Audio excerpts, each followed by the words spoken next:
Hello and welcome back to A Shark's Perspective. So how about this pandemic for a punch to the gut? Speakers and attendees see conferences and events canceled left and right. Everything in business has basically been paused to some degree. But what are the opportunities for influencers and speakers and brands that we'll uncover? How should you pivot your social media because of COVID-19? Brian Fanzo is a digital futurist keynote speaker, the founder of iSocialFanz, a self-described pager-wearing millennial, and a top digital transformation influencer. And on this episode, we'll discuss being a speaker in social media and pivoting both of those because of the coronavirus, focusing on long-term goals, marketing during a pandemic, niches, Mr. Rogers, Big Macs, the fish that saved Pittsburgh, D'Angelo Williams, having to get toilet paper from your ex-wife due to pandemic shopping, and a lot more. So let's tune in to an iSocial Fanzo with an iSocial Shark on this episode of A Shark's Perspective.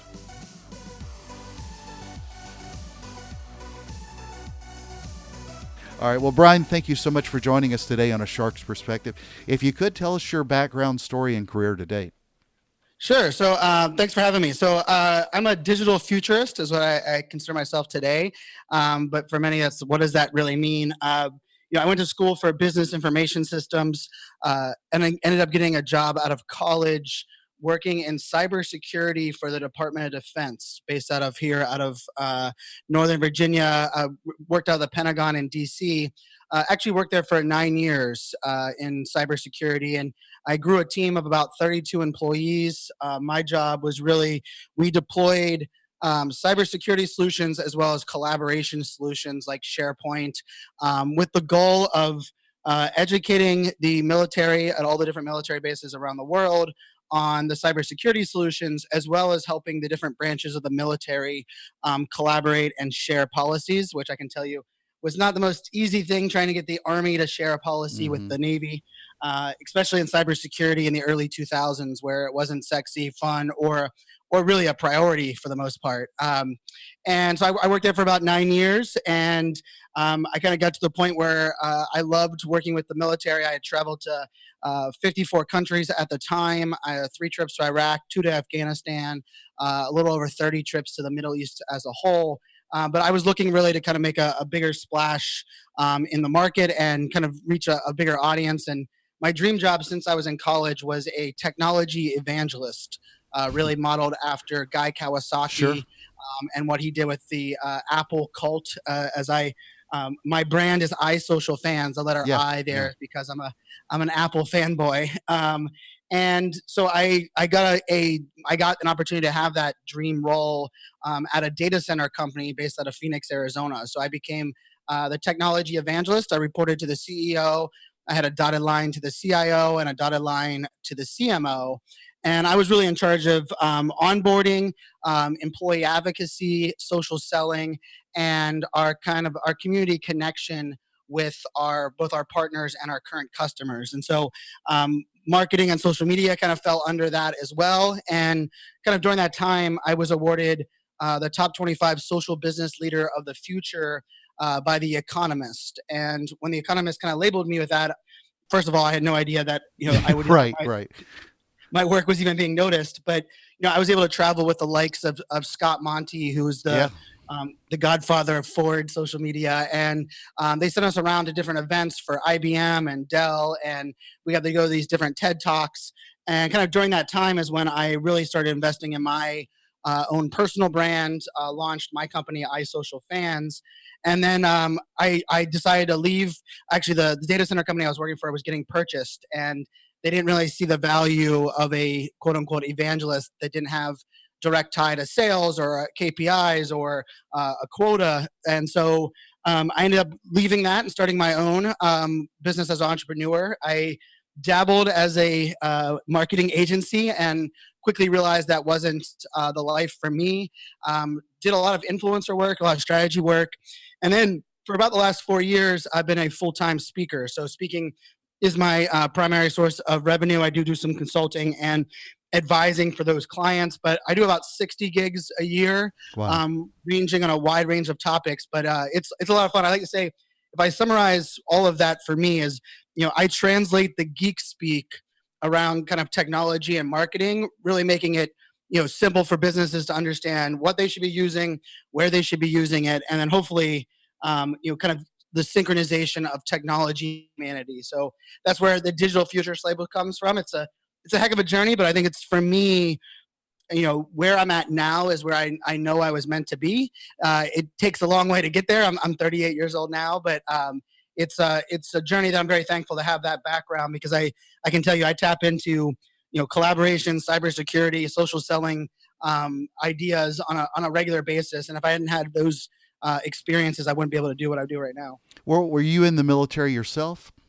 I wasn't. Surprisingly enough, I was the 1% of government contractors that did not have a military background. I did grow up, I was born in Pittsburgh, grew up in Virginia Beach, and Virginia Beach is very heavy Navy area. And so all of my friends and a lot of those that I was very close with were military. I've always had a love and appreciation for the military. So I was able to get a job to get me an entry-level security clearance. And eventually, I had the highest civilian clearance that you could get. And as having no military background. So I was very thankful to, for those 9 years working directly with the military. And I gained a whole new level of respect for that profession. And still to this day, it's probably the thing I spend the most time with when traveling is I travel with, Amazon gift cards and Starbucks gift card. And I go through Atlanta airport a lot. And so anytime I see someone in uniform, I try to, give them a little bit of thank you and maybe a nice coffee, so that just to remind them of the great work they do. Good for you. So how did you transition from marketer, social media, tech futurist to speaker, and then really being a paid speaker? Once you go beyond the IBM events and the things like that you were talking about earlier, how did you transition that journey into being a paid speaker? So interestingly enough, it wasn't until probably 5 years ago that I knew speaking as a profession was an actual job. Right. But for me, in 2005, when I was working at the Pentagon and here in Washington, D.C., my boss came to me, and I can tell you it wasn't the greatest tap on the back ever, but he said, Brian, you're the only non-gray-haired guy in our cybersecurity team. We would like you to be the face of our cybersecurity initiatives. Right. And and to be honest, I was the only person in my 20s. There was only one person in their 30s on our team. And if you think about it, 2005, 2006, no one went to college for cybersecurity at that time. And really, no one really wanted to work in this space. It was, and I can tell you, I didn't want to work in this space either. It was my entry point into IT. I couldn't get a job in IT. I actually worked for UPS delivering packages for over a year after college because I couldn't get a job in IT, and I took a massive pay cut to get into IT, and it happened to be cybersecurity, which I ended up falling in love with. Just the ability to educate and help people change their mindset while at the same time enabling people to do what they want. But if I look back at it, and so in 2005 they sent me to what they called communication training, and I had to get certified. You couldn't speak at the Pentagon if you didn't have this certification. And so it was a lot of public speaking, public communication, and don't talk with your hands, don't talk fast, pretty much all the things that I do today. Right. But I got certified for that, and so then for a lot of the government time, not only was I running training courses, but I would the first trip I ever went to in Afghanistan, I briefed a room of about 250 active duty military on what we were doing there. And then I started really doing a lot of speaking in the government space on, hey, these are the initiatives, these are how do we attract younger generation. And so then when I went to the data center company as an evangelist, I did, we would sponsor events like VMware or VMworld, AWS reInvent, Gartner conference. And the CEO I worked for at the time was the smartest person I've actually ever met in my entire life.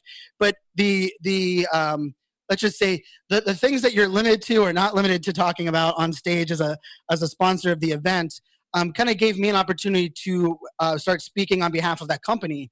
And so interestingly enough, for me now, I've been a paid speaker for 4 years, but if I look back on it, I've had the opportunity to be a speaker internally for the U.S. government, be a speaker for a brand that when we sponsored an event, we got a speaking slot. I mean, interestingly enough, the largest event I ever spoke to was still back in that point. I got to speak as a keynote for AWS reInvent with well over 13,000 people in the audience. And at the time, it was just kind of my job. It wasn't I didn't take pictures. I didn't promote it. There's not like a video because for me, it was like, oh yeah, part of my job is, the education and inspiration of the technology that we're using. And so it really wasn't until I kind of got on my own. And when people would hire me to do influencer work or hire me to consult, they would kind of bucket in like, hey, Brian, we want you to consult. We want you to bring you into this event. Oh, is there any chance that you could, give a talk to our executives? Or could you, one of the things I started doing is, in, let's say 2012, 2013 is I would get hired as an influencer in the cloud computing, artificial intelligence, like the very techie side of the house. And they were like, well, Brian, we're going to have everybody fly in a day early. We want you to do a workshop for all of them on how to use social media, because social media has been something that I've used myself, kind of as a power user for a long time. And so it was very interesting. My mentor and good friend, Scott Stratton, who is the founder of Unmarketing, he has the Unmarketing podcast. Oh, yeah. He's made millions of dollars as a public speaker. He always tells the story that he was 14 years old and he saw Les Brown on TV and he realized at that moment he wanted to be a professional speaker. I'm kind of the opposite. Like, it was more like I was 33 years old, and when people were amazed at how good I was on stage, I was like, well, I've been speaking since I was 23, as part of my job, but it didn't dawn on me that it could really be a profession. And in 2013, I joined the National Speakers Association, started to really realize that it was a profession. And, I pivoted my entire brand in 2016 to speaking only, really. And, I signed up with a speaker agent in 2018. And, but I can tell you, for the first 3 years, it was all on my own. And even to this day, although I have a speaker agent, a majority of my leads come in from my content creation, both my podcast and video, as well as my social media. So it's been a crazy journey and a crazy path, but now I'm very blessed to do the thing that I love doing, and I can tell you I don't plan on doing anything else for the rest of my life. I have to figure out how to scale it and kind of deal with things and the ups and downs, but it's a fun way to find what you love doing. My mom always says I came out of the womb talking, and I just now finally found a career that lets me do that for a living. Yeah, no, and I tell people now when they talk about my experience as a speaker, I tell them I've been doing this since I was 1. Just now I've got a microphone with some of the same damn jokes too. But one of the things I'd love to know as well, being somebody that worked in cybersecurity, how did you transition into being sort of the social media guy? And the reason I ask this is so many speakers are told by either agencies or mentors or coaches that they need to follow a niche. You're now, broadening out pretty substantially from what you started in to where you are today. So, I'm team no niche. Yeah, thank you. Let me explain that real quick.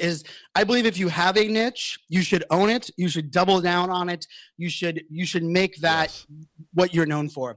But there's a mass majority of us that don't have a niche. We haven't figured out what that is. Or, those of us with ADHD especially, for me, I get my fuel, my passion for my ability to do many things. And when I would hear things like, you do too many things, so you're a master of nothing, or those that teach are those that can't do. When I hear those things, and it's just part of my nature, is prove people wrong. And I'm like, oh, is that how you feel? Or, exactly. You don't believe multitasking is possible. Well, I challenge you to sit with me for 2 hours and 100%. watch the way that I work. Exactly. So for me, one of the things that was interesting was, when I pivoted out of cybersecurity and really on my own, I made it a mission to not really talk about my cybersecurity background as I was kind of pivoting into the marketing, the digital marketing space. And I'm not sure if it was the right decision at the time, but I really wanted to be known for what I was able to do in that space before I could tap into this amazing background that I do have. And I can tell you, I applied to speak at Social Media Marketing World, Content Marketing World, and Inbound back in 2014. And all of them said, nice try. We've never heard of you. They won't even give me like the side stage of the side stage. Yet in 2013, I spoke in front of 13,000 people at Amazon reInvent, and I introduced the CEO of Netflix. I had a fireside chat with the founder of LinkedIn.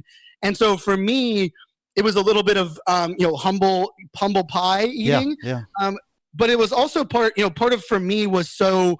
I was very confident. I've never been one that's afraid of failure. I'm one that I've failed many times. But I think for me, failure sucks. And I always like to caveat that. Like, I'm not one that like says you have to fail to succeed, because I would prefer people not to have to deal with failure. But for me, the thing that I think was the driving force was I was very confident that I would never settle for failure. And so when I pivoted into these new arenas and I was getting told no and I couldn't speak there, for me, that was all just, oh, okay, well, let me prove you wrong. And I had IBM became my biggest client. And then, Dell, when they first started interacting with me, was like, we would love to work with you, but we don't want to work with you because you have too much IBM in your feed. And I was like, well, you want to be the feed, part of the feed like IBM. And the reason they do that is because they hired me to do all these work.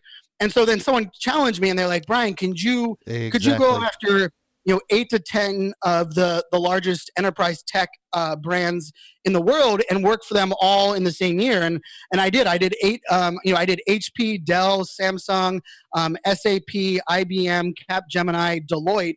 I did all of them in 1 year. I spoke at their event. I was hired as an influencer. And interestingly enough, the thing that became of it was, I became the independent third party. And part of it was because I was committed to not being brainwashed by a brand, to selling myself out. I made a lot of those strategic decisions that said, well, if I'm not going to have a niche, I need to make sure that I am not siloed and I'm not limited. And I would even turn down contracts that would require, exclusivity. And granted, because of my cybersecurity background, I could convey, hey, I understand when I have to wear a shirt and tie, what things I can't say. I understand the importance of an NDA for certain pieces. But I also understand that it's not a zero-sum game. It's not like, hey, if you work for us, you can only work for us. And it was interesting. I would push back, and I can tell you most of the time, they were like, oh, I really appreciate that you're that committed to being, agnostic from a brand. Right. And they would, for the most part, they would just be like, sure, we agree with you. And so that's, to me, like, that's where I say, I'm team no niche. It's even why digital futurist fits my label perfectly, because I work with, insurance companies, real estate companies. I just got back from Berkshire Hathaway. I also work with, enterprise technology. I've worked with, pet food companies. Applebee's has been my client, the UFC. I've run social media boot camps for the UFC.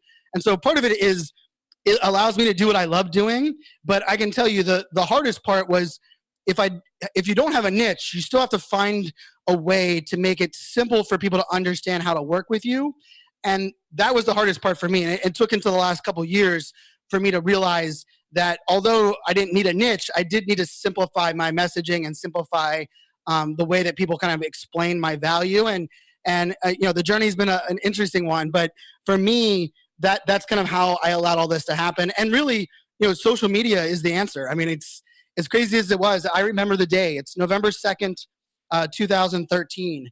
And I was using social media for sports mostly. I'm a diehard Pittsburgh sports fan. I moved to Virginia, in high school, and I felt so disconnected from my Pittsburgh sports fans that I found Twitter. I found a Facebook group. I started being really active, but it really wasn't until 2013 that I turned my focus towards my personal brand and telling my story.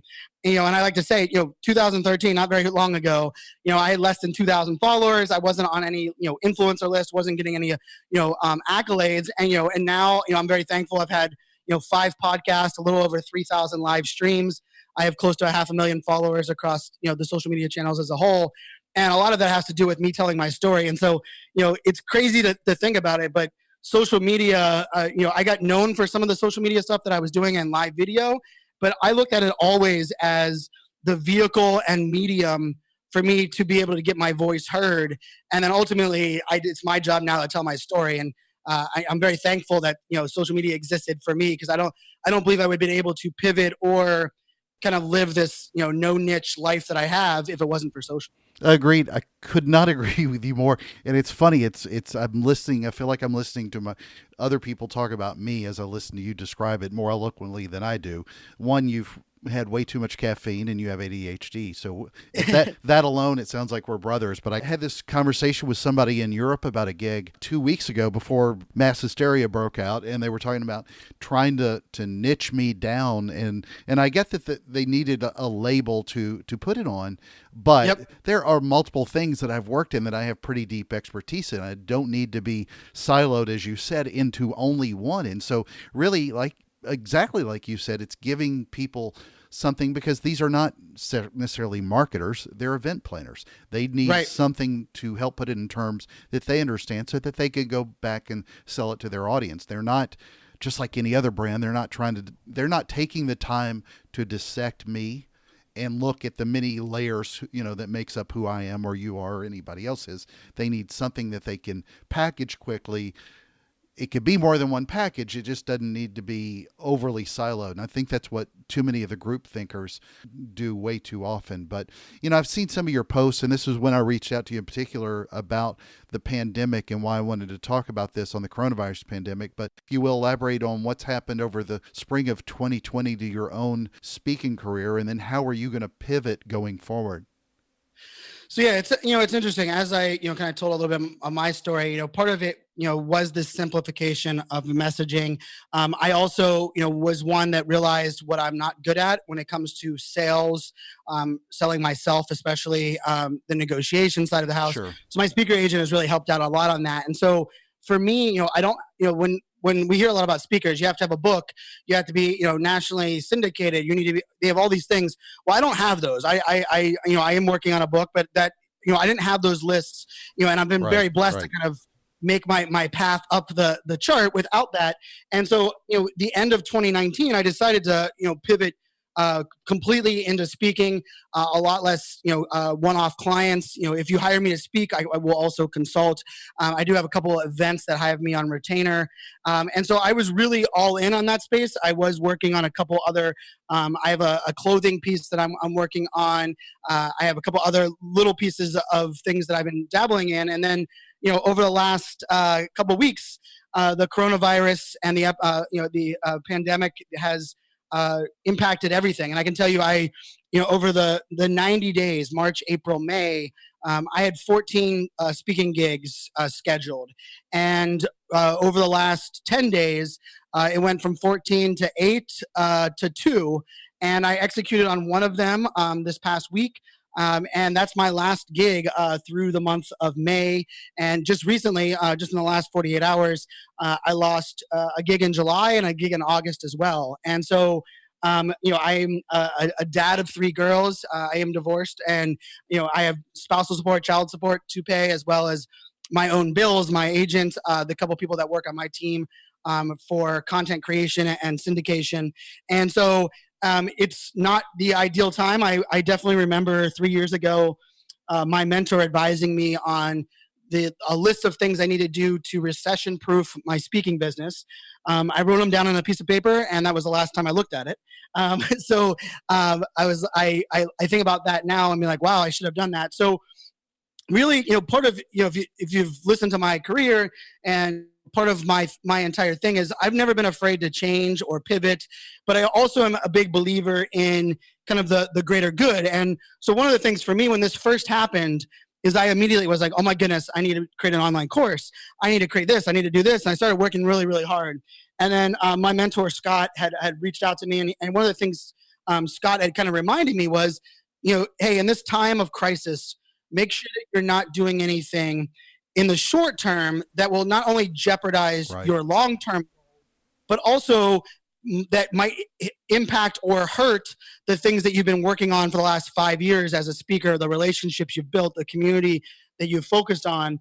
And so, I spent many, many hours a week ago crafting all of this stuff. I was going to, all of a sudden make all these digital offerings, and I had to put a pause to that a little bit. And I wanted to sit back. And so I've done about 30 phone calls with both previous clients as well as sponsors, as well as, connections that I had, really just asking the question, what did they need? Where can I help? And ultimately, like, what are the things that they're getting, told that they need to do? And now I'm looking at this a little bit from a different lens and saying, okay, I still need to make money. So I'm not one of those people that's going to be like, hey, I'm going to spend the next 3 months, giving away stuff for free. But I really wanted to come down and say, okay, rather than creating something that I need to sell during this crisis time, I'm going to create something that I know is going to help, that people will purchase, not because I'm selling it, but rather there isn't something else available. And so, part of that for me is, I've done over 3,000 live streams. I've myself individually. I launched the Super Bowl, SAP, Adobe, IBM, Oracle. I launched all of their very first Facebook Lives. I've done Instagram takeovers. And so one of the things I realized was, wow, like part of this whole work from home, new virtual environment is people have to get comfortable in this uncomfortable world of video creation and doing it from your home or doing it from a studio. And so I'm kind of looking at that. I spent this weekend, I created about 11 videos this weekend on really helping, and the big piece is, I have 3 daughters that are out of school. So my first content that will roll out this week is about for teachers on helping teachers being more engaged. And I'm not selling that. It's 100% free. I'm going to throw it up on the website. I'm going to give it out, hey, here's ways that you can be more interactive with your tone.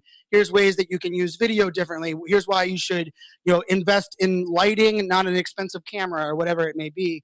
And so that's kind of where I'm looking at. I'm also working with a couple brands to redesign what the dashboard of a digital event looks like. I do not like that there's a reason that virtual conferences have not replaced offline conferences. It's because they can't. Right. And sadly, most companies, they'll do a back-to-back webinar and call that an online summit. Or you'll have summit-based software for online that is just production video that is like a catalog. And I mean, there's one thing that we know, and it's, as a speaker, it's the thing that I take the greatest responsibility in is that as a speaker, we have captivated audience for our time on stage. That is the hardest thing to get in the world today, right? We have more distractions, more things coming at us. And as a speaker, when you take that stage, those people in that room, yes, they might have their laptop out. Yes, they might have their phone out, but they are giving you more attention than you're going to get anywhere else. And I take great pride in that and great responsibility. But in the digital world, and someone's in front of their machine or they're watching it on their phone, it's the complete opposite. And sadly, when I see companies go virtual, they believe by just live streaming a 90-minute keynote onto YouTube Live, that all of a sudden that's going to be the same experience that someone gets when they're in the room. And so I made part of my goal, and I can tell you, I've worked with I spoke to a lot of software companies over the last couple of days, and they don't really like hearing what I have to say, but I think they respect the fact that I don't, even though I know that they're trying to market towards this audience that's at them, I'm a big believer in, if we want to make virtual and digital, something that can truly be valuable, we need to rethink it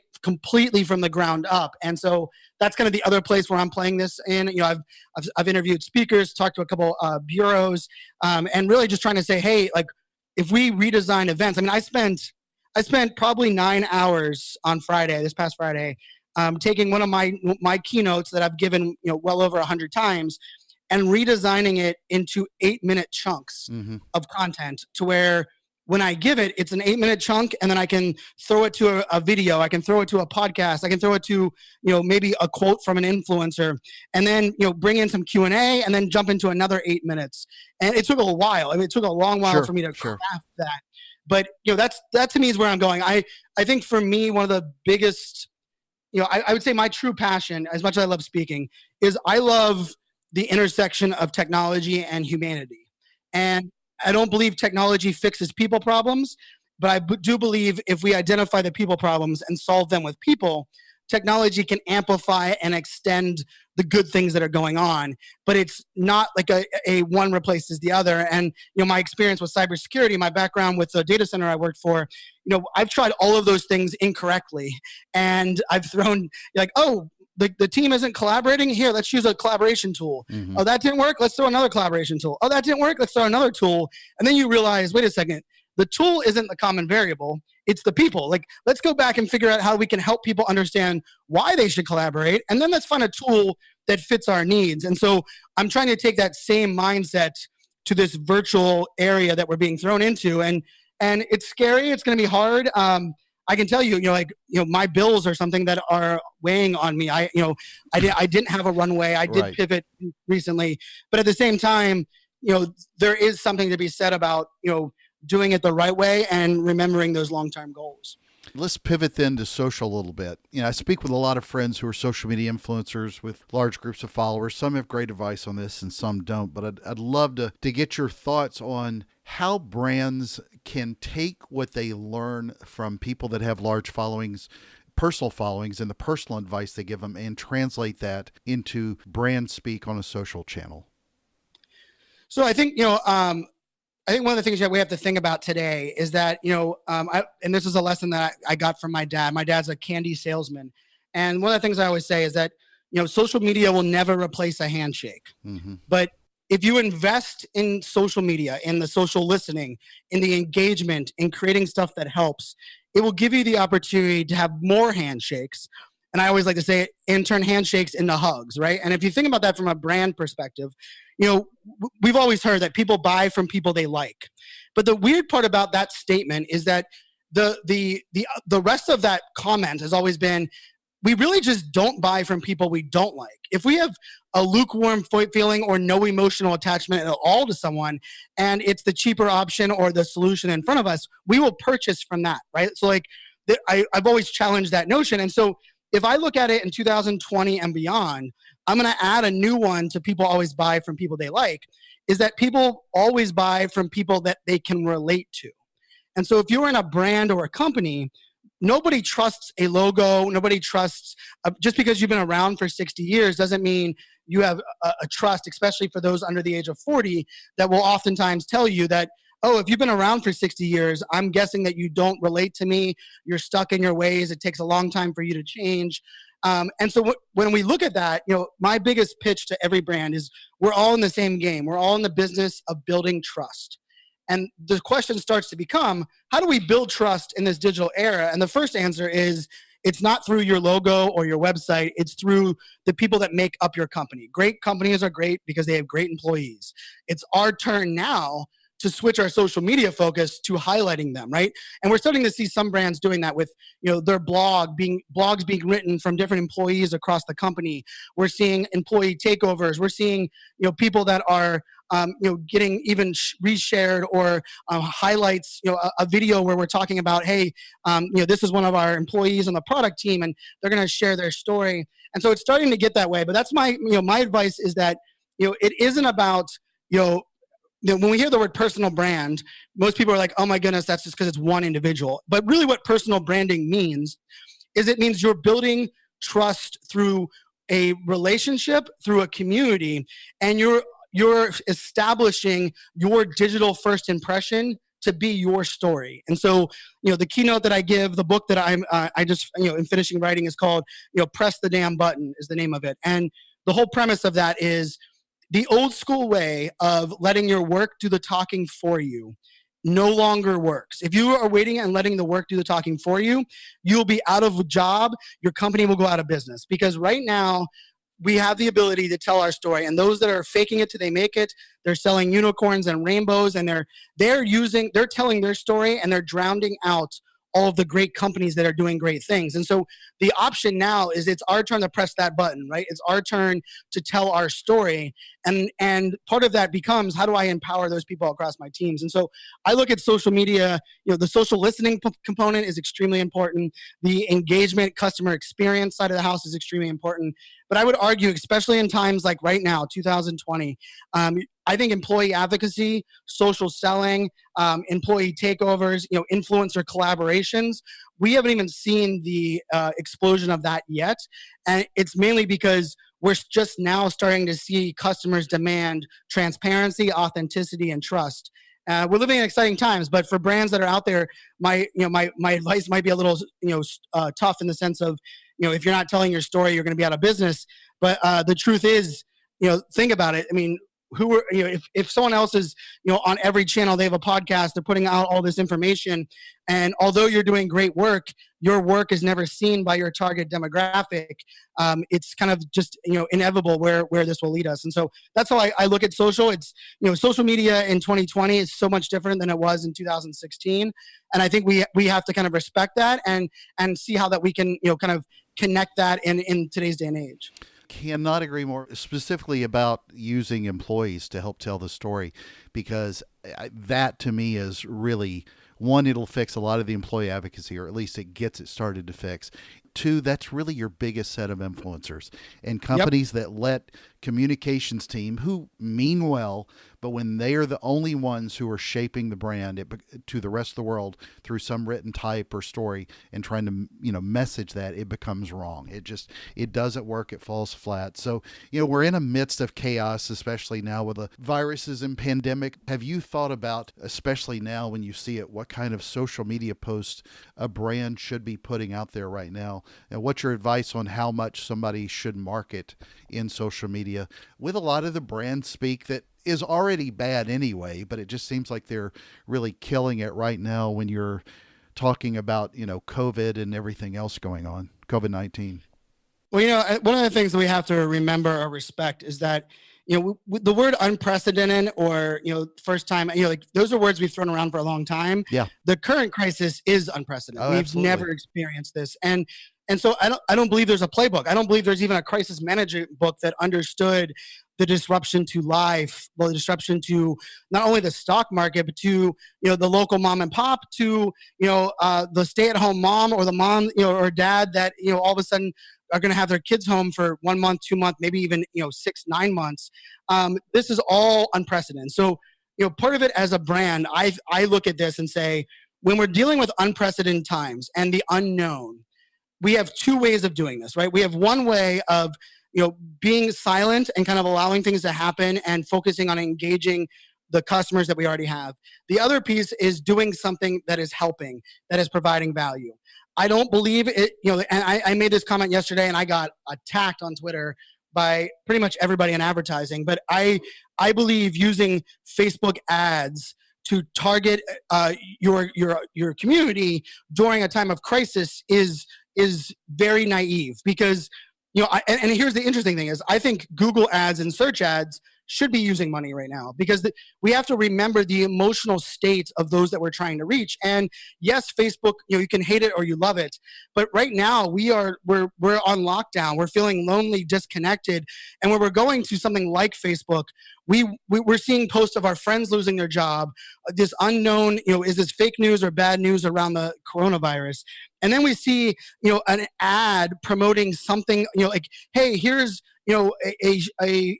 something that, this is the greatest tool to help you if you lost your keys, or, did you ever think about, buying a shed for your backyard? And I think when I look at it, we have to be very understanding and respectful for the emotional states of the audience we're trying to reach. And what that means is it's changing our perspective of, hey, Facebook allows us to customize and personalize our messages down to the exact person. Well, that's great, but let's go back the other way and remember that because that exact person is feeling emotional in ways that they never have before, what is the value of us being in their feed? How many people are purchasing there? Now, the reason I said search is different is that if we're going online to search for something, our emotional well-being at that moment or our mindset is, I need something to accomplish this. Therefore, an ad in that environment, you're actually helping someone answer their question, or you're providing your solution there, versus social media where we look at Facebook ads, even YouTube ads for, and I think YouTube's that blurred area right now. But I look at this as, and I saw an article on The Verge today about, how much this is going to hurt the advertising space. And I do believe it's going to hurt advertising, going to hurt marketing. But if I was a brand, and I can tell you, I probably talked to 12 brands last week that reached out to me that were friends that either run teams or the CMO of different companies. I mean, one of the CMOs of one of the largest Fortune 50 companies in the world happens to be a good friend of mine. And I was talking to him and I just said, one of the things you can't go wrong with during this time is showing that you care. Yeah. Right. Like if you look at your entire content strategy, social media content, if everything is from the lens of caring about your community, you can't do anything wrong. But as soon as we're like, ooh, could I lead them to my website, or I'll just keep doing the same thing and using the excuse that people want some part of normality. I agree that people want some part of normality, but being marketed or sold to does not fit into that mark. So I'll kind of wrap this part of just saying it is something we've never dealt before. The other thing about it is, every day it seems like we're getting different news, more bad news, more things closing. I think maybe even more important than ever before is don't schedule or automate anything at the moment. Oh Like God, this, yes. this is like a daily pivot adjustment. My girlfriend works for a social media tool company. It's called Agora Pulse. Oh yeah. And they do social media scheduling and so on. And she runs their digital channel. She used to be the digital manager for the Weather Channel, running all of the Weather Channel social media. And her and I last night on Facebook Portal, we're going through like, okay, what makes sense for her brand? What makes sense for what she's doing? And it's an interesting balance. And interestingly enough, the things that her and I were talking about last night were so different than what we talked about Thursday night, just because the landscape had changed so much. So I think it's interesting times, but I will say, if you're going out of your way to show that you're caring, there's really no way you could go wrong. I tend to lean the other way against you on ads, but I don't blame the brands as much as often do. Facebook and Instagram could change their algorithm and pull some of that back. It's not like it's true. Zuckerberg could sure help in this process to make it a little more contextual. And one other thing I'll say, I do think there's going to continue to be a shift in priorities, at least even with social over the next year or so, is if we go into a recession, if we don't, but whatever we do, I think so much more of that's going to be trying to build that padding. You may even be the same way you look at your own business and how you leverage social to get more gigs. I noticed that with a lot of folks that are speakers in the space, how the moment this stuff started kicking up, they started selling their own services and speeches. Not that you did. I just mean it's just by nature. It seems like all brands of all kinds, personal and corporate, are starting to sell more just in necessity. And I'm wondering how much of that will continue as we try to get through this whole thing and get back to some sort of normalcy whenever that is. And one of the things we have to remember in that case is that the consumer today has never been more smarter, never been more connected, and they know an ad when they see an ad. They know a sales pitch when they see a sales pitch.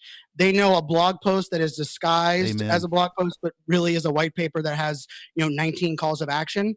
And so there is a tendency for us to, as business owners, especially in this space, where, oh my goodness, I need to tap into this. I need to, kind of go all in. And I can tell you, I felt that.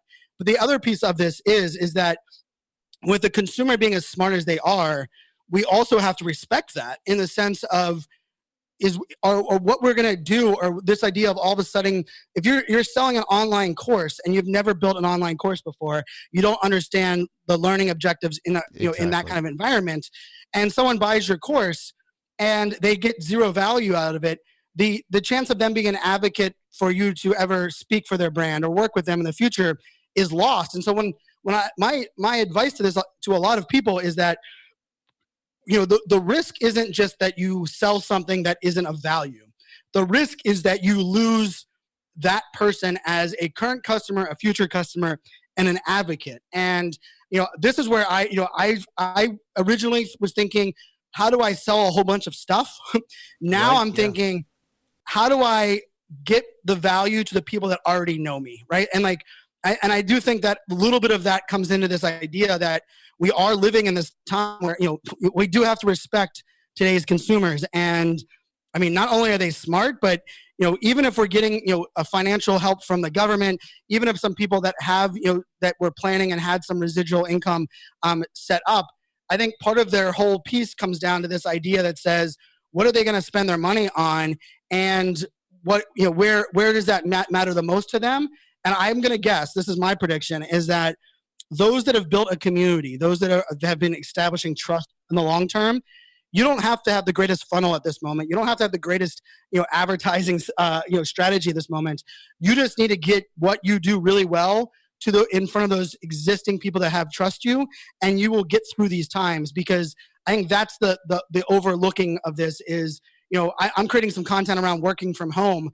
I don't have a work from home product, but I know that the people that are my closest network are dealing with this problem that they've never had to work before. And so when I literally yesterday on a phone call, one of my good friends said, I don't understand, Brian, why you're putting out content on work from home. Like, not one of your keynotes is on that. Not one of the things you do is on that. And I was like, I know, but all of the people that are my advocates that have hired me in the past are impacted by this problem. Therefore, for me, we always think about like, how do I help? How do I provide value? How do I care? Caring doesn't have to be directly linked to the product or service that you're selling. Agreed. And in most cases, when it's not, it comes across a lot easier. And that's kind of where I'm going with a lot of this. Well, so going through this 2020 change with the virus and the pandemic, everything else, have you learned anything differently about social media that you didn't know today? Ooh, that's a good one. I was trying to stump you somehow. I think I think one of the things that I talk a lot about from a strategic standpoint is every platform to me, I think of completely unique, right? Not only the users that are there, but the user experience. So, and we can say like, Instagram's the only platform in the world that we can guarantee 99% of the audience is on their mobile device because no one goes to Instagram.com. But I think even taking a step further and thinking of it from the psychology of what we share, how we share it, when we share it. And I've always said, like, I use different text for sharing a video on LinkedIn than I do on Instagram, right? That's nothing new. But one of the things that I have found in this time is that if you find a piece of content that resonates on one platform, there is an ability to craft that same piece of content in a way that resonates on another platform if you're really willing to be creative. And what I mean by that is, when we think about the fake news and bad news, we immediately think about Facebook. And I think part of it's because Facebook's the big gorilla. They're the brand that everyone's on. So they're the ones we like to bash and attack. It's just our human nature. And I'm actually I'm actually pro Facebook in a lot of different ways. But when I started to look at it and I started to connect, I had a lot of people coming to me and saying, Brian, I really wish you'd do a video on LinkedIn. I'm so disappointed by everything that's being shared here. And I started to think back and realize, in the social media landscape today, there are places that we as humans go to for, social media interaction, whatever it may be. And, Twitter is my favorite platform in the world. And, but funny enough, like when I talked to my girlfriend or I was even talking to my mom, like neither one of them are as active as I am on Twitter. And so they're like, Brian, how are you so well informed? How do you know all of these things? And I was like, well, I live on Twitter. And they're like, my mom was like, oh, I logged on to Facebook twice and she likes one Facebook group. Right. Right. And I think the lesson to me on that was, I've always said have a unique strategy for each, but I would take the thing that I think I've learned is that have an appreciation for the users that aren't fully power users of social media, but that are still looking for the same basic things, right? Trust, information that can help them, the idea of people that they like or people that they know, providing them insights, not just a brand or a logo or a company. And I think it's an exciting experiment. It's one of those ones where, I was always strategic with how I posted, but I think over these last, I'd say 10 days, one of the things it's reminded me is that, hey, Brian, just because you're active on this platform doesn't mean others are, and you kind of have to take your message to each platform and respect, kind of what that audience is doing. And I think the other piece of this is to remember that, we all learn differently, we all consume differently. A lot of my podcasting friends were immediately like, oh my goodness, everyone's gonna be home, everyone's gonna be listening to more podcasts. And I was like, well, I'm curious, do any of you want to listen to business stuff right now? Exactly. Right? Like, wait, like, yes, more people are going to be home. And yes, podcasts that are inspirational, that are positive outlook are going to be, are going to expand. But there's a whole group of us that are probably going to have a lot less listeners than we expected because the community is like, oh my goodness. Or, anyone that's worked from home knows that, the commute was when you consumed. The sitting in the meeting room waiting for your boss who's 20 minutes late is when you consumed blog posts. Well, all of a sudden when you're working from home, all of those times disappear. And so I think it's one of those things for us to not take for granted the audience that we have on each platform, and also to, like almost revisit each platform and saying, what is the right way for me to approach it, and what type of message would resonate and help the most. And so it's been eye-opening for me. It's been kind of fun to see. I've tested out a couple of things that didn't work, and then now I'm testing out a couple of things that I think will be a little bit more strategic. I'm using LinkedIn Live for a couple of things that in the past I was kind of hesitant to using it, but now I believe that I can kind of help people in a way that the LinkedIn community doesn't usually receive. And so I think that's where social media is going to evolve. And I can tell you, social media's value for a business 1 year from now will be nothing like it's been in the past. Oh, agreed. Yeah. And that's a scary but also exciting opportunity. It is. And I wrestle through this as well. I've got several shows that are typical marketing, business growth, leadership stuff I want to post, but I also know that a majority of the people are watching a stock market that's down 1,000 points. And I guarantee you that Fox, MSNBC, and CNN's numbers have spiked, just like podcasts have fallen. And there's a lot more people watching Outbreak on Netflix, an old movie about a pandemic, than there are wanting to consume new content from any brand anywhere. So, well, Brian, you're known as being a pager-wearing millennial who's a digital futurist, but I ask this of all my guests. What is your favorite kind of shark and why? Ooh, so it would have to be a hammerhead shark would be the first one that comes to Is mind. that the fish that saved Pittsburgh? I'm sorry, what? Is that the fish that saved Pittsburgh? It's an old movie reference. Yeah, so for me, it's funny when you said sharks. Like I grew up on the beach. I got to surf before high school every day. I'm a lover of the ocean. Being able to travel the places I've traveled. But I've always, I have an appreciation for those things in our lives that remind us how little we are. And the ocean is probably my favorite thing for that. But also sharks in that demeanor as well. And when you ask what my favorite one is, part of the thing about the hammerhead that I've always just kind of I'm a big be yourself, live your life your own way. And for a shark, that shark, when you see a hammerhead, you don't need to be a shark expert to know that that's a hammerhead shark. So I almost appreciate the uniqueness of the hammerhead more than I do anything else. Agree. I'll tell you, as a speaker, my favorite speaking gigs, oddly enough, are not the ones necessarily in Vegas or the big massive stages. To keep my sort of self-centered, a lot of times on places, if I'm on the coast, I jump in the water and do a dive the day I land, or the day after I land, but before I speak, and then travel again. So it kind of helps keep focus of what's important in the world, as opposed to how great I think I am on stage, or what anybody's ever going to say about me. But Brian, it's a special time in my show. Are you ready for the 5 most interesting and important questions that you're going to be asked today? Let's do it. All right. Number 1, Pittsburgh Steelers or Pittsburgh Penguins? Pittsburgh Steelers. Why so? I thought you were, didn't you play hockey? I did. I played hockey in college, right? So that is probably the answer you didn't expect. So for me, my dad's had season tickets since 1969 for the Steelers. My brothers and I got involved with them in 99. Nice. The culture, since I was a little kid, going to my first Cleveland Browns game, and it's interesting. Like the section that we sit in the Steelers Stadium are the kids of my dad's that went to the first 4 Super Bowls, and my attachment to the Steelers goes deep enough to my roots to thinking of it as, for me, it's a way of life. It's blue collar. It's community. It's the people that are out there. And I love Pittsburgh. I love hockey, but there's something about the Steelers and just the idea that we were bad for many years, we were good for many years, but there's a reputation and kind of like a respect with the Steelers that is untested, across all sports. And so, as much I love hockey. I coach high school hockey, and I didn't miss a Penguins game watching it on recording this year up until the end of the season. But at the same time, I haven't missed a Steeler game in many years. So yeah, Steelers over Penguins for me.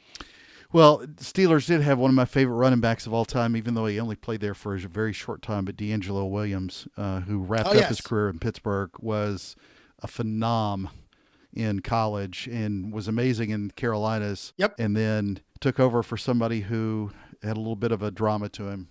And that's another story. So, number 2, your dad was a sugar daddy of sorts, working in the candy business. So this question's really important. Reese's Pieces or M&Ms? Ooh, I'm gonna go M&Ms. That was a good one.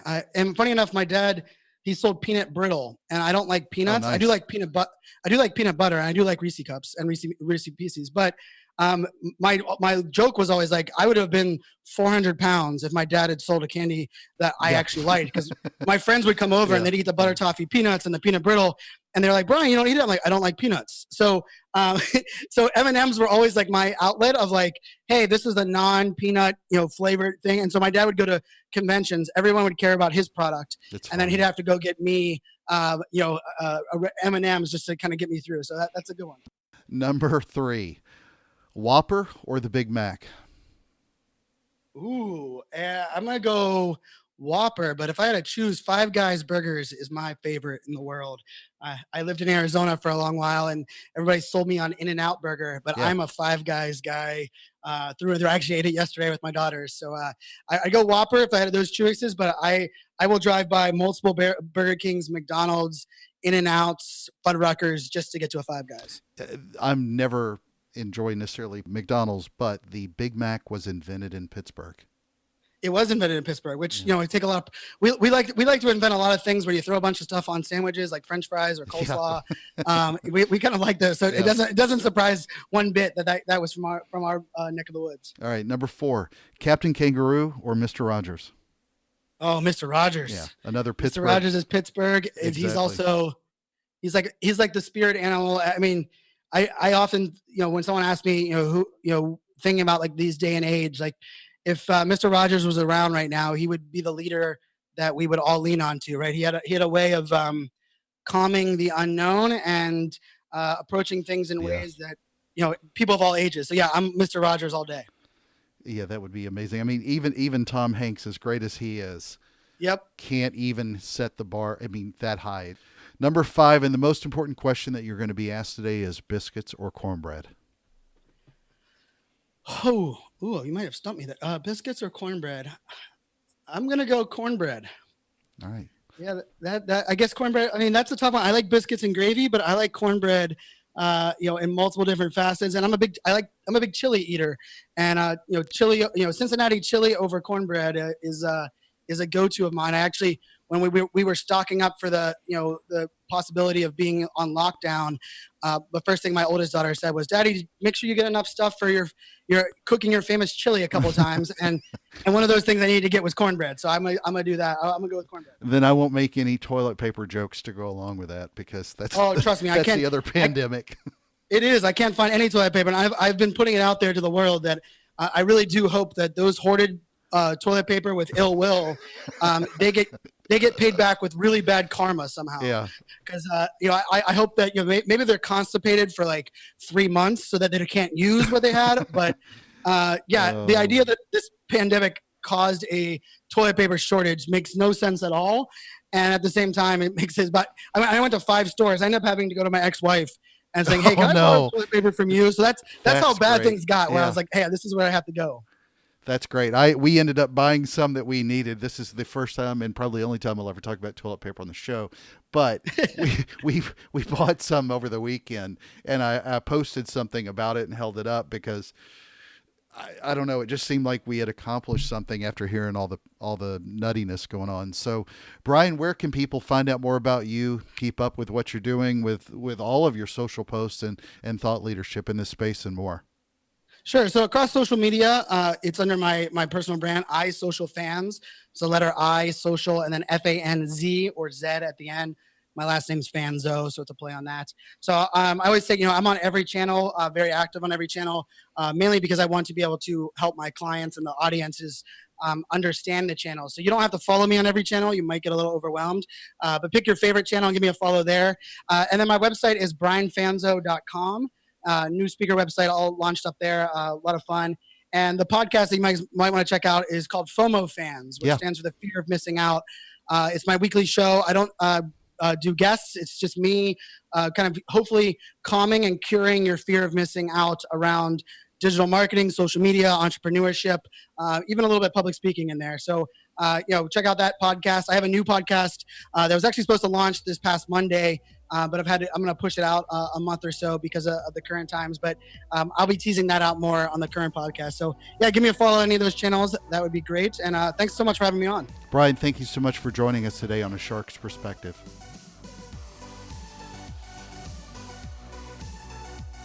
So there was my conversation with Brian Fanzo, a digital futurist keynote speaker, the founder of iSocialFanz, a self-described pager-wearing millennial, and a top digital transformation influencer. Let's take a look at 3 key takeaways from my conversation with him. First, let's talk about one of my favorite topics, niches. This is a tough thing in personal branding as it relates to speakers. As Brian said, if you have a niche, then own it. But from my advice as well, just don't let it define you unless that's the specific path you want. Don't let people over-silo you. One of the things that I've helped a lot of other people with is owning, if you will, more than one niche. Today's guest is a good example. Here's a guy that went from cybersecurity to social media to now being a digital futurist working with diverse verticals. He spoke to a cybersecurity crowd of 13,000 people in the cybersecurity space, yet an event planner for a social media conference didn't have a clue who he was, and he couldn't at one time get on that stage. You know, for a lot of it, it's just event planners. That's not a bad thing about them. It's that they may not be able to package you. The key to me is not necessarily owning one niche, but make it simple enough so that people can understand who you are, how to work with you, and what problems you solve. Brian said, and I quote, "If you don't have a niche, you still have to find a way to make it simple for people to work with you." That's been a hard part for him, and I've struggled with it too. But part of that is simply just providing a better definition of who you are and those capabilities. And social media gives you a great opportunity to do that. Second, everyone is trying to think of what's next with the economy post this COVID-19 pandemic. But Brian received some brilliant advice from Scott Stratton. Brian said, "In this time of crisis, make sure that you're not doing anything in the short term that will not only jeopardize your long-term goals, but also that might impact or hurt the things that you've been working on for the last 5 years as a speaker, the relationships you've built, the community that you focused on, etc." Just great advice. It applies to speakers and to every one of us in bad times or good. Focus on what your customers and audience need. Focus on who you can help. You might need to pivot slightly, but stay focused on your goals. Don't let anxiety distract you. Just because times are tough, that doesn't mean that you need to panic. Things have been much, much worse, and they'll be much better someday. Just on occasion, it's okay for a couple minutes, even when we're talking about social media, to put the social media down. Trust me, this too shall pass. Third, I love what he said about trust. My own take is that a lot of brands will take decades and decades to build authority in their voice and their trust, but they can blow it in an instant with what I'll call dumb selling, especially on social during a pandemic. A lot of people have a natural inclination to start aggressively selling, and look, there's not a playbook on this, especially as it pertains to marketing and advertising on social media. I have complete respect for Brian's opinion on ads on social and Facebook, but allow me to explain why I slightly disagree.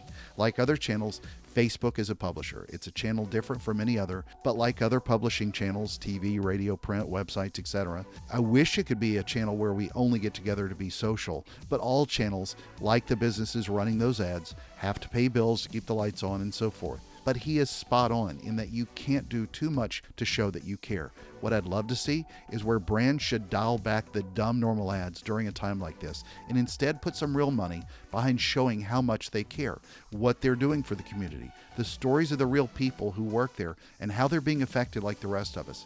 Show the problems they're helping solve for people.